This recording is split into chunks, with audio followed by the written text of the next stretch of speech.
நான் கோயம்புத்தூர் கிளம்புறதுக்கு முன்னாடி கொஞ்சம் ப்ரௌனி ஆர்டரும் கொஞ்சம் கேக் ஆர்டருமே இருந்துச்சு. நாங்கள் பெருசாக வந்து ப்ரௌனி ஆர்டர், கேக் ஆர்டர் எடுக்கிறதில்ல.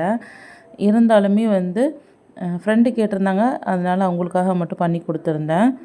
இது வந்து கருப்பு கவுனி, நான் வந்து முளைக்கட்டிய உளுந்து, நாட்டு சர்க்கரை, காம்பவுண்ட் இல்லை சாக்லேட் மட்டும் பயன்படுத்தி செய்யக்கூடியது தான் பட்டர். இதை மட்டும்தான் நான் பயன்படுத்தி ப்ரௌனி செஞ்சு கொடுப்பேன். மைதாவோ ஒயிட் சுகரோ சொல்லி கேட்டால் நான் பண்ணி கொடுக்கறதில்ல.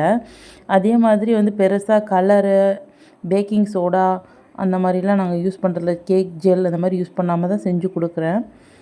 இதெல்லாம் முடித்து நைட்டு கொடுத்துட்டு நான் கோயம்புத்தூர் வந்துட்டேன். இந்த கேக் அண்ட் ப்ரௌனியோட ரிவ்யூவுமே நான் உங்களுக்கு ஷேர் பண்ணுறேன். அப்புறமே கோயம்புத்தூர் ஒரு கிளாஸ் அட்டெண்ட் பண்ணுறதுக்காக போயிருந்தேன். அந்த கிளாஸ் முடிச்சுட்டு ஃபுட் ப்ராடக்ட்ஸ்க்கு தேவையான மெஷினரிஸ் எல்லாம் பார்க்கலான்னு சொல்லிவிட்டு ஒரு மேனுஃபேக்சரிங் யூனிட்க்கு விசிட் போயிருந்தேன்.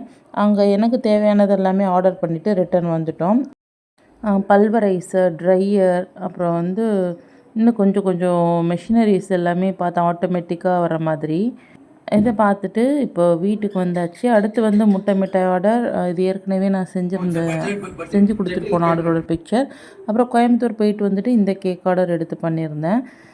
இதோட ரிவ்யூஸ் எப்படி இருக்குன்னு நீங்களே பாருங்கள். நான் பேக்கிங் கிளாஸ்ன்னு எதுவுமே போனது கிடையாது. என்னோடய மைண்டில் இருக்கிறதெல்லாம் நல்ல விதமாக கொடுக்கணும், எந்த ரசாயனமும் இருக்கக்கூடாது, ஃபுட் கலரும் இருக்கக்கூடாது. அதுதான் என்னோடய மோட்டோவாக இருக்கும். மறக்காமல் சப்போர்ட் பண்ணுங்கள். தேங்க்யூ.